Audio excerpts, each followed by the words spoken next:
I'm Kayla Dice, and this is Your Life Path. I'm an out-of-control tabletop role-playing game designer, and on this show I talk to TTRPG designers and other exciting guests about everything that inspires or influences them away from role-playing.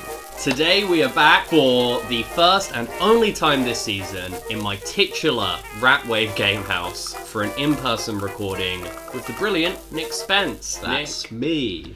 thank you for coming on the show today. Could you introduce yourself to the audience? Absolutely. As said, I'm Nick. I have written some TTRPG stuff for Soul Muppet Publishing. I've written a couple of bits for Best Left Buried, which is a fantasy horror dungeon crawler, and I'm also the author of Gangs of Titan City, which is a sci-fi gang violence game. Grimdark Urban Warfare is, I think, a tagline I heard a few times. That's a much better tagline, yeah, let's go with that. I think that was the used one. I can't claim credit for it. I just, because I worked the Soul Muppet store last year, remembered a lot of the... Though also I bought and own Gangs of Titan City anyway. So yeah, we'll talk about, like, gangs and a lot of focus. We'll also talk about one of your independently released games, as well as, like, I think some general questions about running adventures and other things. But first I wanted to go back in time. Go basically through, like, some of the biographical things.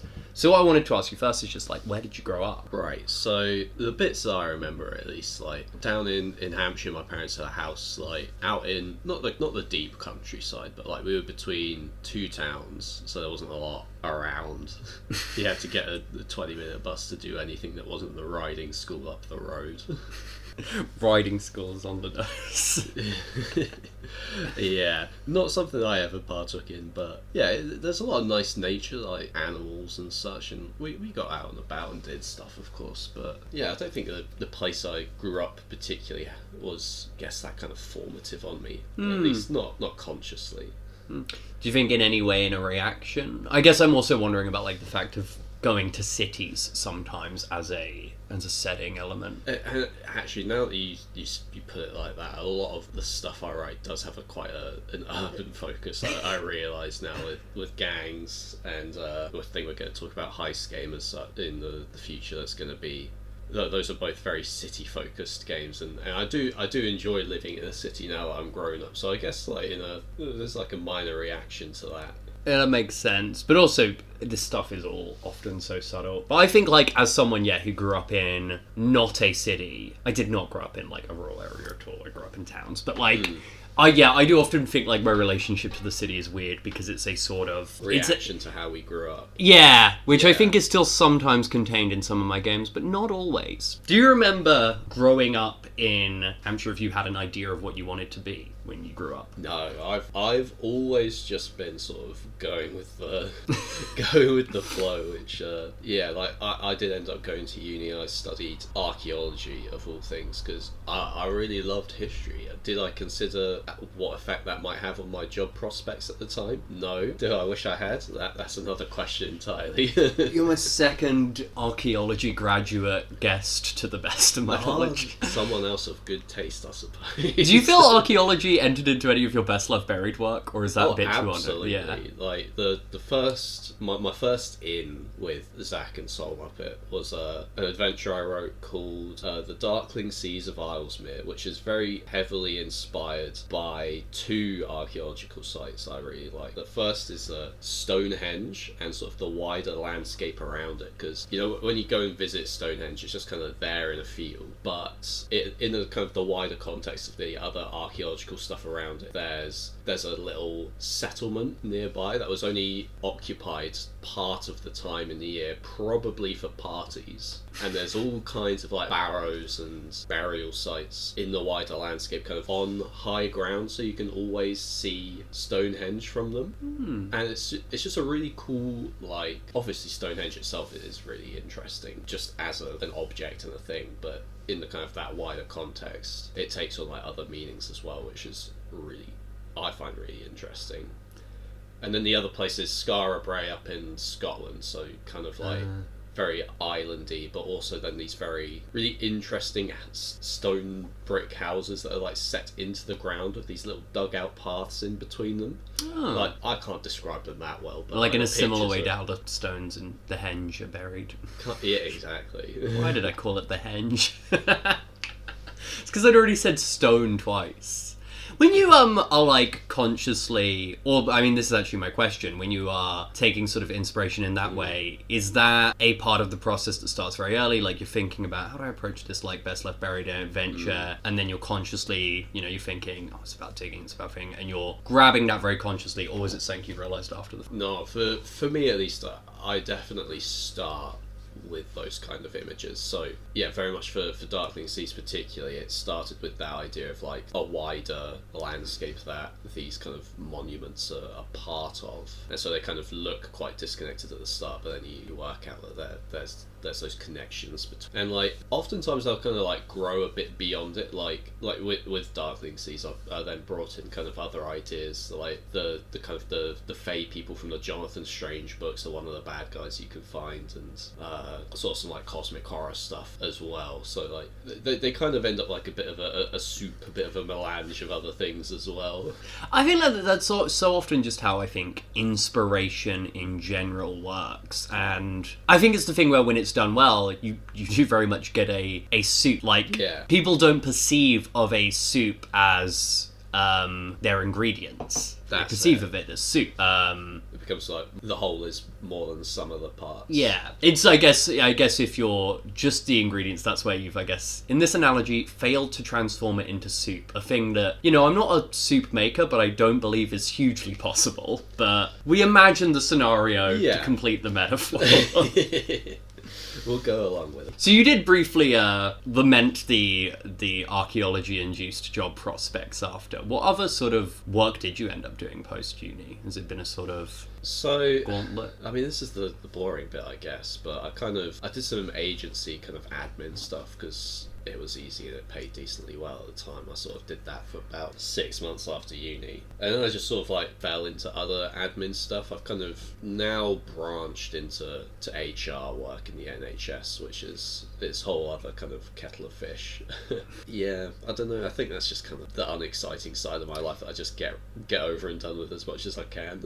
Yeah, the engine, I suppose. Exactly. Do you, like, this actually does in a really roundabout way bring me to an interesting question, because I guess it's thinking about some of your work, because obviously a lot of the work you've done has been for Soul Muppet, where you've had a project manager involved, versus like some smaller instances of work like a Heist game, which was like a completely independent production. And I guess the reason the question came to my mind is, do you feel, having worked in sort of administration and office-based roles, like, used you for working in this kind of creative collaboration? But like, I'm not sure how interesting that question is. More what I'm like is, how do you find those things different? I definitely like write to escape work, because like, when you're at least when you're working in HR, you've got all sorts of like standard operating procedures, and you got to write replies to emails in a particular way and all that. But when you're, at least the way I write, I just sort of I'm doing what I want to do. So it's, to me, almost like it's almost the opposite kind of action, even though both my job and then writing are sat in an office chair typing on a computer. Like, kind of the start of those things are both completely different in a way. A job is, I have these tasks I must accomplish, whereas writing is, I'm gonna make something. It's like there's just a lot more thought and intention that goes into writing than my job, which don't let my managers hear that. Yeah, I guess to be fair, I don't think anyone encourages their managers to listen to this podcast, but and this may involve some jumps in time now, but do you remember what your sort of first introduction to RPGs was? Was that when you were young, or was that more adulted? Well, I kind of had two in a way, because my first was, I think I would have been about 7. We were on a family holiday, and my dad had played Dungeons and Dragons when he was a kid, and he had brought the Dungeons and Dragons 3rd edition starter box on holiday with us. And in looking back on it, it's just a very simple thing of like, I think the first adventure, so to speak, is like, you go up to a cave, there are like 3 goblins, and you fight and kill the goblins because they've captured a unicorn who is very hurt, and so you kill the goblins, and the unicorn is very thankful. touches his horn to your wounds, heals you, and then runs off, and that's the whole thing. But I have a lot of fond memories because it sprawls out beyond that eventually, and it has this neat little gimmick where there's an A3 map of just kind of blobs of rooms with kind of corridor in between them, I guess. And there's 5 blobs, and each of these blobs is a separate kind of build-up adventure that kind of increase in size and complexity as you go along. And then the last one is just the whole map is now one big dungeon, which is just a cool way of reusing that kind of artifact, I guess. And I don't really remember a lot of the actual game that we played, but just more the vibes, I guess, of doing this activity that's completely different to anything else I'd done at that point. And so we ended up playing that on holiday. We kind of did a little bit back home as well afterwards, but it kind of fell off. And then I got to uni, and those memories started resurfacing again, and I played a bunch with my housemates at the time. We were playing 5th edition Dungeons and Dragons at that point. And then I don't even really remember how I sort of got out of 5th edition and into other games. Is it through someone, or? This is where I lament my terrible butter brain, because I can't remember. This might just turn out to be a lie that I am peddling about my own life accidentally. I think what it was is that we had been playing 5th edition, and I'd been reading other games. I had been introduced to the old school Renaissance games and kind of liking that simplicity compared to 5e's kind of bloat. Yeah, but we hadn't really committed to that. But then, like I said, my partner stumbled upon Zach putting out a open call for writer contributions at their company Soul Muppet for Best Left Buried, and then I sort of put forward my idea for what became the Darkling Seas, and funny story, it got turned down initially. I was like, oh well, fair enough, I'll just and this was something I was just writing for fun at the time anyway. But then eventually Zach came back and actually, do you want to do it? And that's kind of how we got started writing RPGs. And then also being introduced to them and kind of playing games with them. I think that actually might have been the point where I properly started branching out into other games as well. Since that's interesting as well, going through writing essentially. Yeah. Have you shown your dad any of the RPG things you have written now? I have. Well, not shown, I guess, but I've told my parents that I've written for this other game, and I've made some books, and I think they even own a couple of them because proud parents, and I think they've kind of grown beyond that in a way, which is sad, I guess, but they're happy for me and proud of it in the way that I am, I guess. That's nice. I had a guilt-ridden voicemail from my mum the other day where she just sent me a voice message apologising for not backing Terminal. And I should clarify when this is recorded, because this will release later. We're recording this in mid-May. Terminal, if you may remember if you're a long-time listener of the podcast, came out June of last year. And she only just realised now that she didn't back the Kickstarter and suddenly felt guilty about it. And I just had to send a voicemail about it being like, oh, I don't care. Oh yeah, I don't think my parents have particularly backed any of the projects that I've been in. I think they did the first one out of not parental obligation, but parental support. But yeah, I think it's kind of a case of they're happy that I'm happy, but Yeah, maybe as it gets more into the sort of indie sphere, it goes further than I guess even what your dad's sort of familiarity is with. Oh yeah, I mean, when he was playing, it was D&D and nothing else. So another sort of related question is obviously I guess your intro to the wider world of RPGs was via writing. And this brought me to the question of are you someone who writes much outside of RPGs? I always have, in one form or another, I think. Definitely when I was younger, I sort of dabbled with writing fiction. I have in hindsight, slightly cringy, but I enjoy it for what it was. In college, sixth form, I had a notebook that I was just kind of writing the history of a world in for fun in between classes. And then the next kind of like, I say big writing project, but the next like sustained project that I did was in university when the video game Bloodborne came out, of which I'm quite fond. I wrote some, again, potentially in hindsight, slightly cringy fan fiction for it, just, you know, for fun and like expressing some love of that game, I guess. But like now I write a lot of just kind of RPG stuff, partly for business, I guess, with Soul Muppet, but also just for fun. So in a roundabout answer, I guess, yes, but I think I mostly just kind of did world building stuff before as I did world building stuff before as kind of a lead into writing games and scenarios for games without realizing that was a thing I could do.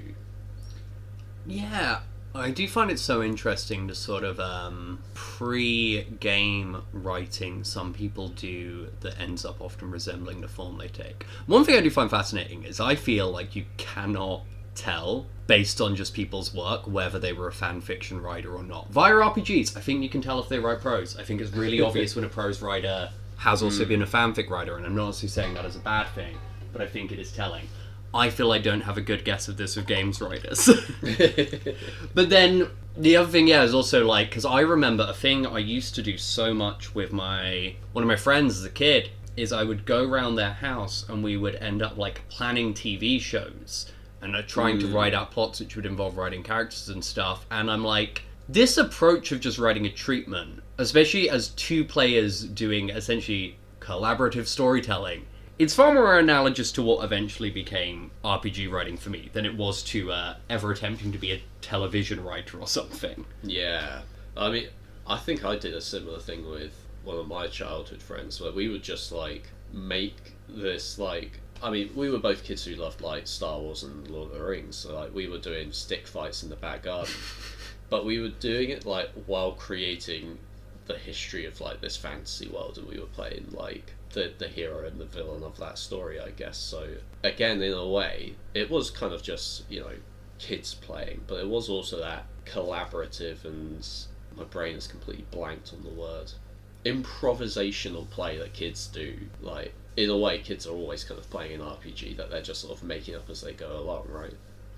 Yeah, it does in some senses feel like, at least for certain kinds of games, maybe less so for others which are more have a relationship with other sort of mediums or stuff. But I think for a lot of games it can feel like just sort of attempting to rediscover the childhood impulse of play. Yeah. It's in the same way I feel like, at least what it sounds like to me, and you can feel free to push back on this, it does sound like you're someone who has often been very creative and inventive, but has really sort of spent like sometimes just finding what's the best outlet for you, and at the moment the outlet that works best for that is writing via RPGs. Yeah, I think that sounds pretty close to it. Yeah. This does bring me to another question that I find interesting, just for people's sort of perceptions of self. Do you remember when you first considered yourself a writer? I think there are like two different versions of this, and we've talked about this before, kind of just personally, but there's definitely being a writer in terms of, like, you know, the actual action of being someone who writes. So I guess in a way, sort of, I've always considered myself someone who enjoys writing, because, like I say, I did that little writing thing for myself in college and then university too. And then when I was running D&D, I guess I would have considered that writing in a form. Like, and then also, like, kind of then that transition to writing for money, to put it very crudely and without any nuance at all. I guess that would have been when I took that first gig writing with Soul Muppets. That's the point where, I am a writer now. But it's just one of those things, I think, where there's almost too much of a blurry line, because there have been times where I've written a lot and times where I don't write very much at all. And then writing for money isn't, I don't think, a good way to decide if someone is a writer or not. Yeah, it's interesting because there are so many sort of different factors, and I think it does sort of Yeah. sometimes struggle, like grappling with that question. I think can reflect a lot on how you just see the conception of writing. I think I often do have a tendency to think, am I doing it like now, with now in this sort of broad sense? Am I currently in my life someone who writes? And so the answer for me has often changed, but I think it's really different and flexible. And a related, but also I feel very different question because of the different, I guess, signifiers of these two titles is, do you know when you first considered yourself a designer? That, I think, has a much simpler answer, maybe not easier answer. But I think that was much more around the time I started writing for Soul Muppet, because that was also about the time that I was starting trying to write games rather than just write. And I think there are categories with crossover, obviously, because you have to write a game, but designing something, especially a game, requires, like, obviously they both require intention and like thought, but I guess being a designer for me implies a lot more of kind of like, you're not necessarily thinking about communicating ideas in the way that you do with writing, but it's much more you're working out how to like make something to put in, again, crude and unnuanced words, I guess. Like, you're trying to work out how to put pieces together rather than trying to communicate an idea, I guess. Yeah, it's interesting because I think there are so many things where you might start to look about like, oh, is this writing, or is this at least a similar sort of creative thing? So I used to be a video editor, and for a while I was trying to sort of make that like what I wanted to be as a career. And it's so funny that it's such a like minor blip, in spite of the fact it was the thing I wanted to do as a youth, that I don't even list it in my former things I did in the way I do like wrestler or stand-up. But I remember that I regarded editing together a documentary as so analogous to writing, even though that's also a similar sort of puzzle piece construction. And I think it's so interesting because I think some people look at design very similar to writing, and then some people see it far more similar to, I suppose, like architectural work or puzzle building or something. And I don't know if it relates to what sort of schools of thought you come, or just relates to a way people approach creativity, but it's very interesting. Yeah, they're definitely very liquid things that I think even I have like had very different approaches to. Like, I would consider both Gangs of Titan City and Heist game both very written games, in that there's lots of like ideas and nice turns of phrase, I guess, in them, but then they're also quite designed in a way, but they're very different projects. I think we'll probably end up talking about this more in a bit, but the way that they're written I consider quite different, and the way that they're designed, they're quite different. So it very much depends, I think, on the project, where the difference between design and writing comes in, if there even is one. Yeah, I'm also aware, like, obviously on sort of more managed and published projects, you do have things where people are working as like a designer and not a writer, and a writer and not a designer, whereas for me, who's only ever been sort of like a solo operator, basically, it's sort of like, yeah, virtually all writing I've done has always been design, and so it's the hyphenate writer-designer thing, as much as then writer belongs to other mediums as well, in a way that designer can, but at least in this contextual talking, doesn't seem to. I want to move specifically here now through to some questions more focused on the lore, and I wanted to start off with Gangs of Titan City, we said before, grimdark urban warfare, and it takes place in the titular Titan City. And I wondered first if you could sort of describe a bit more about like the city, both as it's presented in the book and as you saw it, but also then talk about what kind of science fiction influenced your conception of the setting. Yeah, so I guess kind of the Cliff Notes version of the setting is that it's set in the super far future where all of humanity is spread throughout the stars and, you know, built this big interstellar empire, and then has completely died down to this one shithole planet that's covered in radioactive dust, and they're in the one last city that has like 13 billion people in it, and it's about the size of like Greater London, so it's very extremely inner urban, very overbuilt, horrible to live in, just like the grittiest, dirtiest sci-fi you can imagine. And in terms of like kind of inspirations, there's the most obvious one for me was the Games Workshop war game Necromunda, which is set in a very similar kind of setting. And I did originally pitch it to Zach as, why has nobody written a sci-fi Necromunda game based on Blades in the Dark? And the project has kind of evolved into its own thing since then, but that was kind of the jumping off point of like a crime game, but in a horrible sci-fi city rather than, I guess, kind of a fantasy industrial one.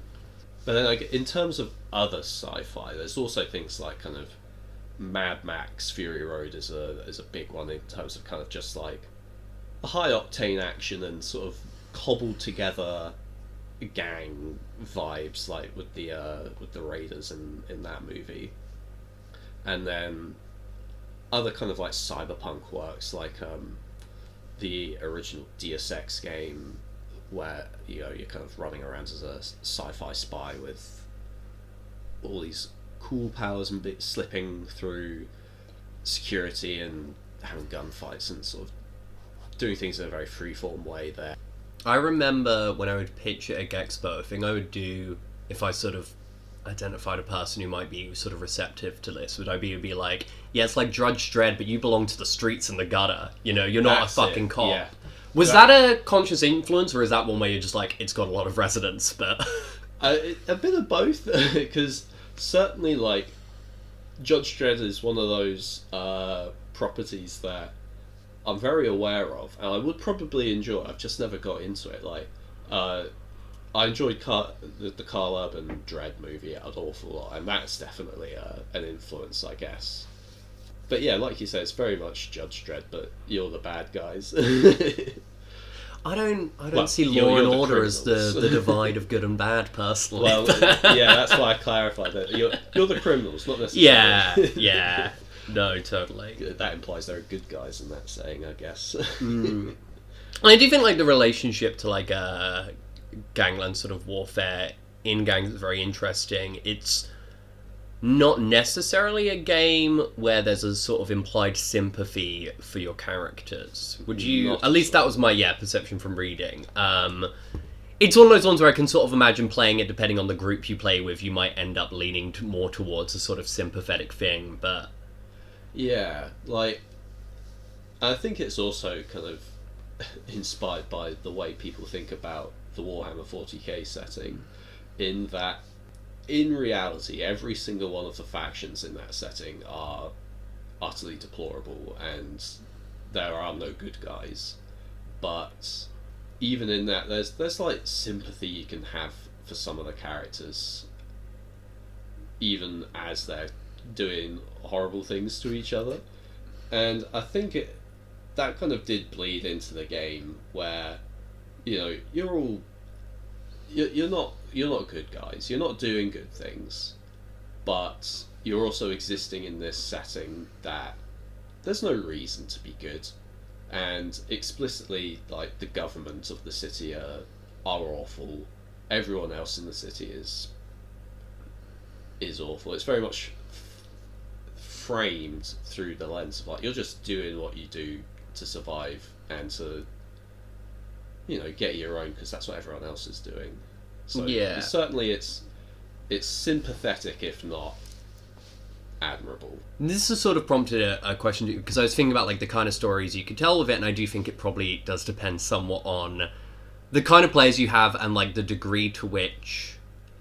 I think some people, when they play games, they need to like their characters, and I think some people often, I feel, like, almost have the opposite, where they can't like their characters because their character is far more like a vector for chaos or something. But it's a thing where I think, like, Gangs of Titan City, just thinking about like crime, which I'll ask more about in comparison to other stuff later, like, there's the scope to be telling your sort of Peaky Blinders or Breaking Bad thing, where it's like, maybe they're not the worst guy in the setting, but like there is this sort of like crumbling character study about people who are not great.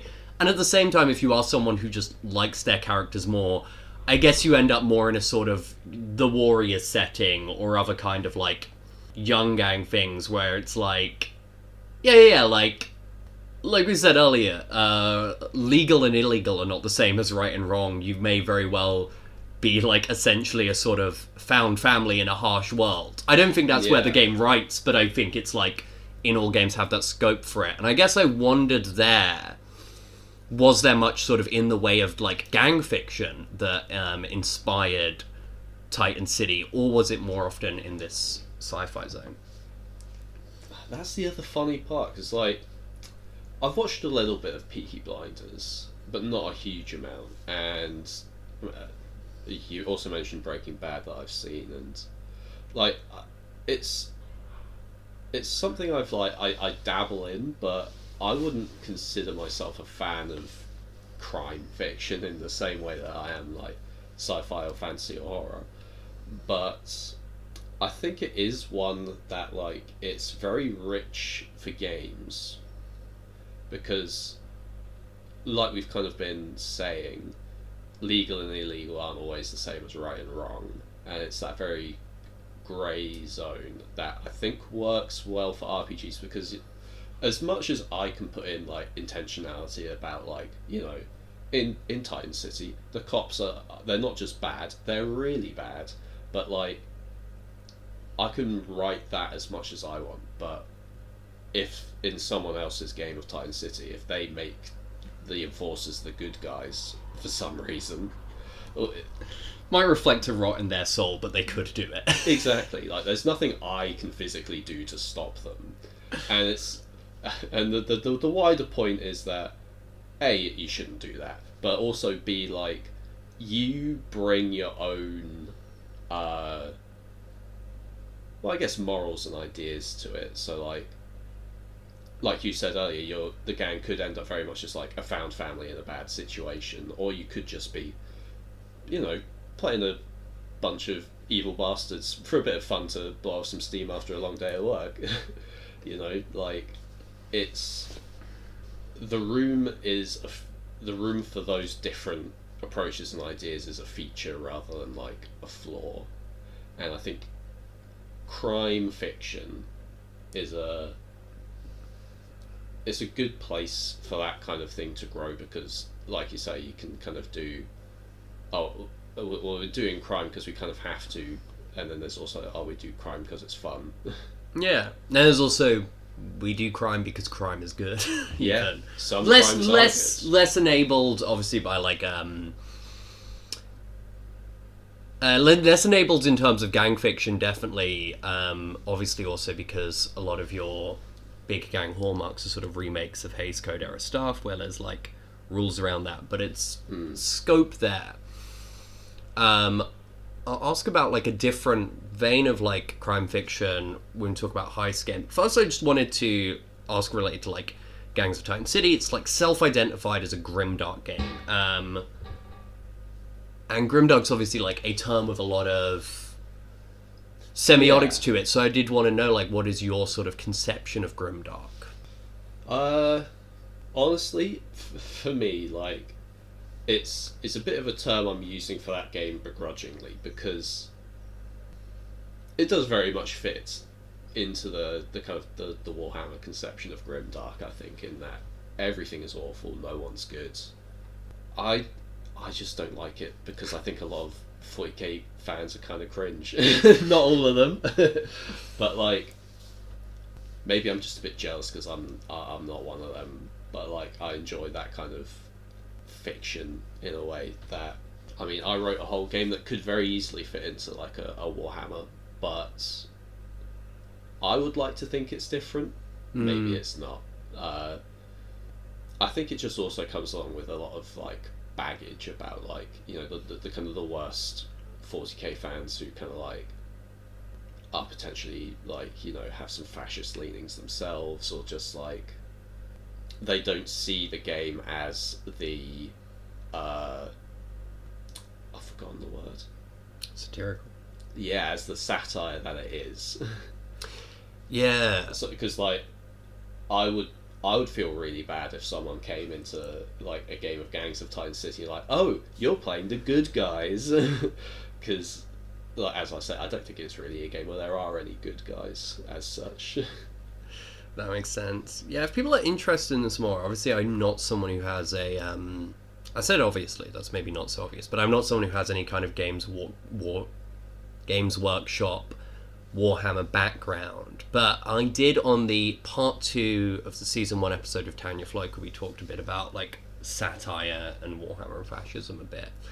But yeah, it makes sense anytime you're sort of playing in a genre space where people could take a very egregious or very different than your intention message from it. I think it can inspire some nervousness. I definitely had that with games I've made that exist in the Western space. Yeah. And then a different thing about feeling an ambivalence from a term because of like its maybe overexposure and marketing. I always felt like a bit sort of awkward whenever I advertised Terminal as cyberpunk, which it kind of decisively is by a traditional message, but I'm also just like, yeah, obviously now that's a term where you're getting, you know, where it's trademarked by things that come out of like big studios and stuff. It feels a bit meaningless, but it still has like some signifiers that are useful to an audience. And like it's got an aesthetic, and at the end of the day, like aesthetics themselves aren't good or bad. They're just co-opted by good and bad people, and I guess that's the thing. Like, I want Gangs of Titan City to be a game that you can enjoy that aesthetic without necessarily, you know, think like, oh, this is good and right. So I wanted to switch tracks here to talking about a heist game, and so I just wondered if you could introduce that a bit more to the audience who might not be familiar. Right. So vibes wise, it's actually quite similar to Gangs of Titan City, except it's set in a more fantasy city, very much inspired by things like more things like Discworld, the old school Thief games, and sort of just being a fantasy thief in general. It started out because a mate of mine wrote a old school style dungeon crawling game called A Dungeon Game, which is very good, and if you like that kind of game you should check it out on itch. Shout out. And it was at that kind of time that I was playing the original Thief games, which are very slow paced stealth games where you're robbing rich people. And I realised that actually there's a lot of crossover between an old school dungeon crawl and a heist in that way. Like, it's not so much the fast action packed heists that you'd get up to in something like Gangs of Titan City or Blades in the Dark, but that very methodical, planned out heist stuff from other fantasy fiction that escapes. The Lies of Loch Lamora, that's a good one. I enjoyed that book, and so heist game grew as a hack of dungeon game. So yeah, was this sort of immediate influence of like seeing this relationship between dungeon crawling and there, and then wanting to explore a sort of design space? Yeah, because like I said, there's a lot of overlap between kind of, you know, going through a dungeon and using your resources to try and extract as much wealth from the dungeon as possible, to then breaking into a rich guy's home and trying to manage the amount of chaos that you're making while trying to extract as much wealth as possible. And then going back to what we said previously about like writing and designing, just to jump back to Gangs of Titan City, that's much more of like a games design game where I had to create a lot of systems and rules to like emulate that genre. Whereas in this project, the Heist game, the design was much more like taking that original structure for dungeon crawling and then adapting it to breaking into and robbing rich people's homes. Since that, I guess I wonder here what appeals to you about like the story structure of a heist. I guess the interesting difference when I think between like a dungeon delve and a heist is obviously there's like this clear sort of end goal and implied pre-planning of a heist, and I think a lot about heist movies, which I'm aware are in a more different genre space than like the heist implied by a heist game, but like there is often this big emphasis on planning and stuff rather than discovering things as they come, and I was wondering how you sort of like engaged with that difference in the specifics of the heist structure.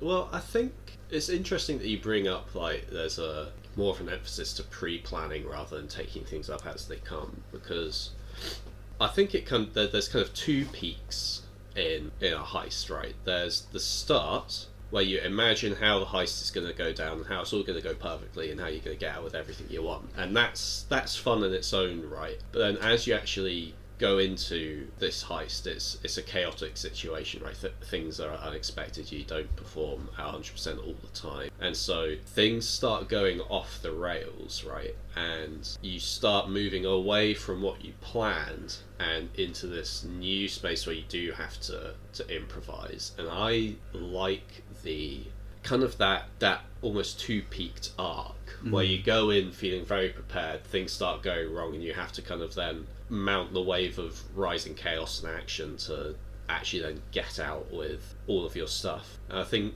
it's also just a fun kind of arc to play with, because you know, if everything goes well, that's a good story. You planned, you executed, you got out. But then also, if you try and plan and you kind of like fuck it, let's go, and then you just bumble your way through everything, and you get caught, captured, beaten up, and killed. Well, you know, that's another fun kind of story as well.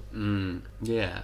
So another thing I find really interesting about like a heist game, and it is also partly in contrast to some of the way things are presented in Gangs of Titan City, but also just it's a game design space I find really interesting, which is how much of the sort of setting of the game is implied. I feel like it lives in like the backgrounds, enemies, equipment lists, and other things along that line, rather than like this breakdown. And I wondered, like, two things is one, like, could you talk me through like the process of how you approached that? But the other question was like, did you have a relationship to a harder setting in your mind for writing? So I'll answer the second question first.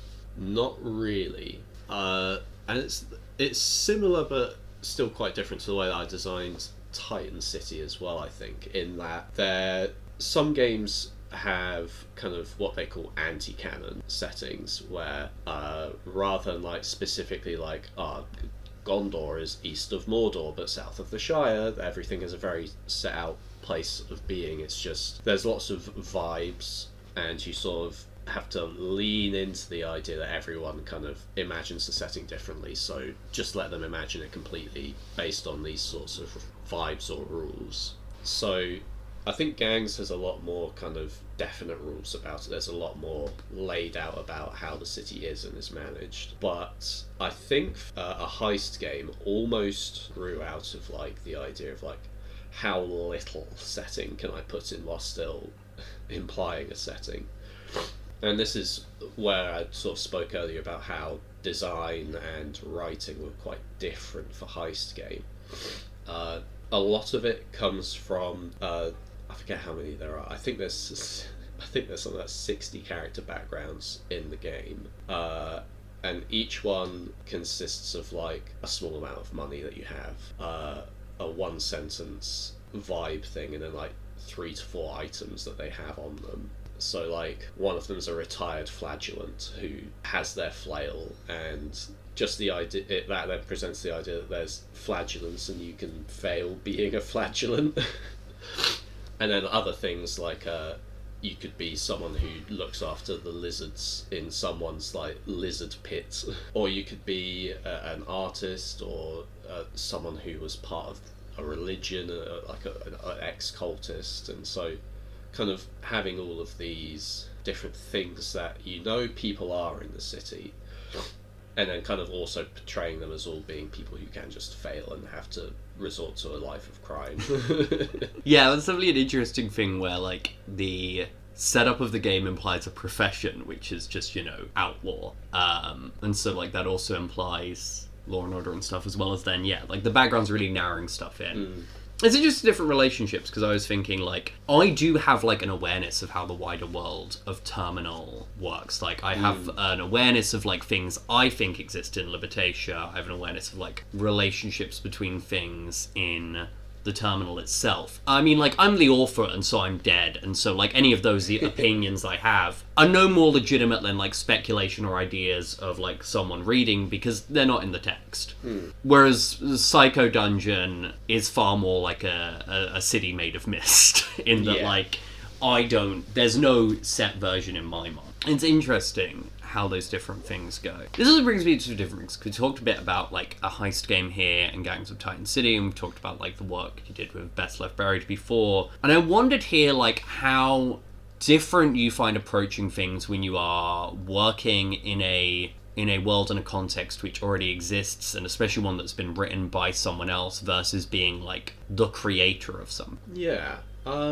There's definitely, like, an interesting difference between them, because, and again, this is coming down to the difference between being a writer and a designer. Like, I found working on Gangs, even though I would consider probably my most heavily designed project, I consider it much more something that I've written. Whereas working particularly for Best Left Buried, which was a game system that already existed, I do kind of consider that one, or rather my work in Best Left Buried, much more as, like, designer, because in a way that kind of the creative space has already been defined in some capacity. So as much as, like, there was writing going on with the adventure, the setting that I wrote, and then the monsters that I wrote for the monster manual as well, a lot more of the work for that, I think, was sort of designing other parts of game as such, where, like, they're trying to make interesting twists on the rules to, like, portray new and interesting ideas, I guess. So, like, particularly with the monster manual, I'm trying to work with the dice system, like, well, how could you portray a monster that jumps in the air and then does a big slam on the ground and hurts people that way? How can I make that meaningfully distinct from just he hits you with his hands, Yeah, it's the interesting sort of puzzle work sometimes of Yeah. design, especially when existing in sort of another space. Yeah, because I think, like, there's always going to be writing, but then it's designing is, like you say, either kind of building up your own scaffolding, like I did with Gangs, or kind of adapting something that's already there with for me, Best Left Buried and a dungeon game, it going into a heist game. So, yeah, sort of on the note of writing, I was wondering if you've ever sort of noticed, like, what reading informs your writing. Like, do you consider yourself to be... I was going to say, do you consider yourself to have a voice? And obviously everyone has a voice, but I guess do you consider that to be something you very consciously or think about much? And have you ever noticed what influences may have hit that? I definitely think that I have, like, different tones I go through, but I think oftentimes it's mostly just sort of like, do I let myself go a bit kind of verbose and purple prosy and write things out long-windedly, or do I just try and condense it right down to, like, kind of very short, punchy? And I think a lot of it comes down to, like, my two big personal influences to, like, well, partly themes, but also, like, just the craft of writing. The video game Dark Souls, and then the other video game Fallen London. So Dark Souls is a game that has very little text in it as such. A lot of it is very short item descriptions or snappy bits of character dialogue. Well, I say snappy, there's short bits of character dialogue. And then you have to, like, infer based on, the other things that you see and just implications to build out the setting. And so that definitely, like, influences my shorter kind of implication voice, I guess. Whereas Fallen London is a text-based RPG with, I think, some of the most like excellent and beautiful writing in video games as such. And that's definitely like, if I let myself, I will definitely write in a very similar voice to that, just through like the way I'll conjugate certain words and mash words together into new things, because that's something they do quite a lot in their writing. There's always like ways that other things influence you, I guess. Like some big influences are like the 80s fantasy movies I watched when I was a kid, like The Dark Crystal and Labyrinth, and just kind of like the vibes those things had. And then my favourite book is Italo Calvino's Invisible Cities, and that's written in a very particular way. And I guess actually that one does sneak into the writing every now and again. But Do you think that's also part of the appeal of cities for you? Is that influence there? yeah, it could well be, actually. And actually specifically for that book, kind of the way it talks about cities is it like focuses on one aspect and how that shapes a city. So like, for example, it might be like signs, and how the way that we look at and recognize signs shapes how we see and view how a city is put together.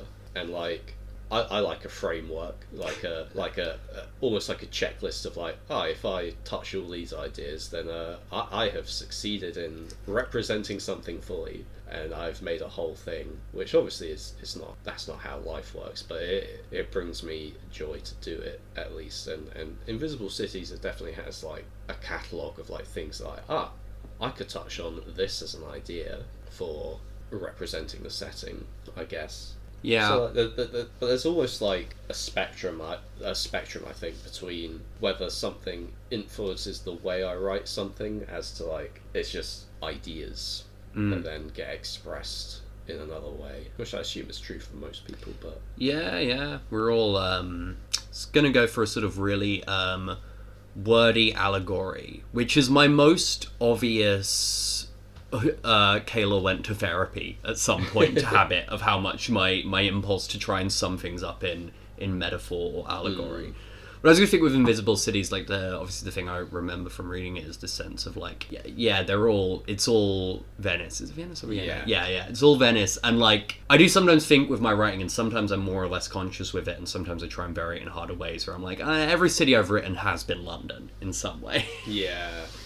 So how do you find like visual art informs your writing? I wonder here, because obviously like some of the work you've written has been, very sort of exclusively in the realm of prose, but are you someone who often thinks visually? And versus then when you have collaborated, you've collaborated with Ben Brown multiple times, and I wonder how that collaboration affects your process. I think it's mostly just the way that my brain works. But I don't think I think very visually. I do love being inspired by like visuals, like I say the old 80s fantasy movies, like The Dark Crystal has lots of like really wonderful imagery that I draw on quite a lot. But I find like trying to express visuals in the writing, unless you're willing to like kind of really get down into it and write a lot of prose, it's hard to express very specific visuals, I think. And particularly that's an issue with RPG writing, because if you're the person who's going to like say run an adventure, you've only got so much time to like read and prep, and if you're reading long verbose descriptions, that takes up a lot of time, and it's a struggle to read them at the table and keep everyone's interest. So in a way you are kind of, or at least I feel like I should try and communicate vibes, I guess, because like everyone is going to express an idea differently. So like if I could at least hit like 3 or 4 key points, someone then can like build the full picture themselves. And when you're saying like kind of collaborating with Ben, which I've done for The Best Left Buried and Gangs of Titan City,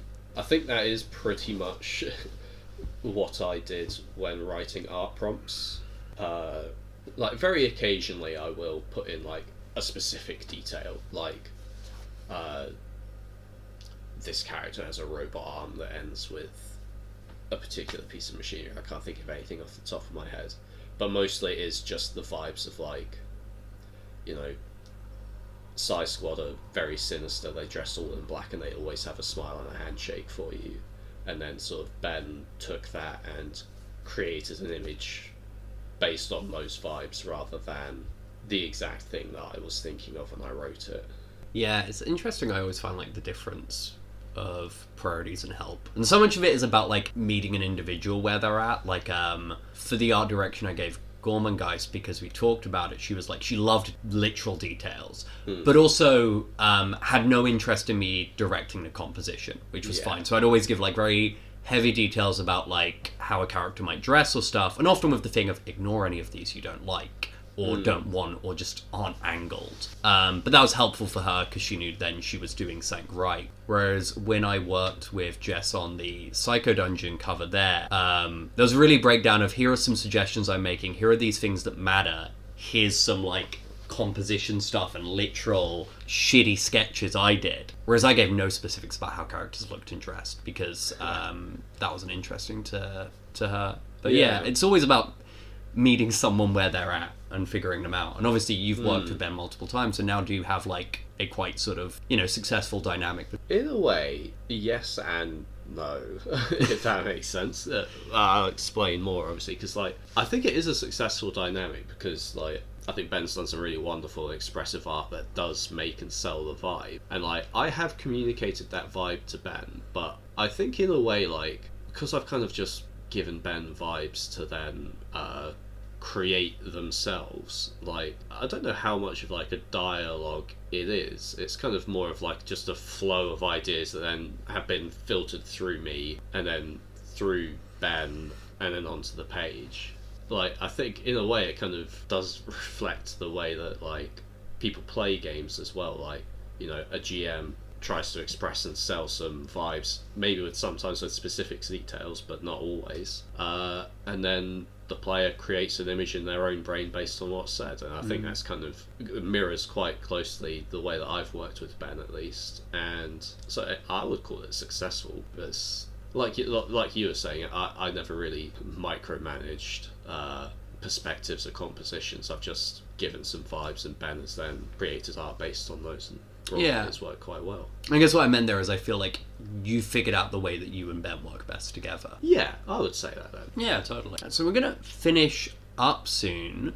Before I asked my last question, I did just want to ask where people can find you or your work if they are not already keeping an eye out on you.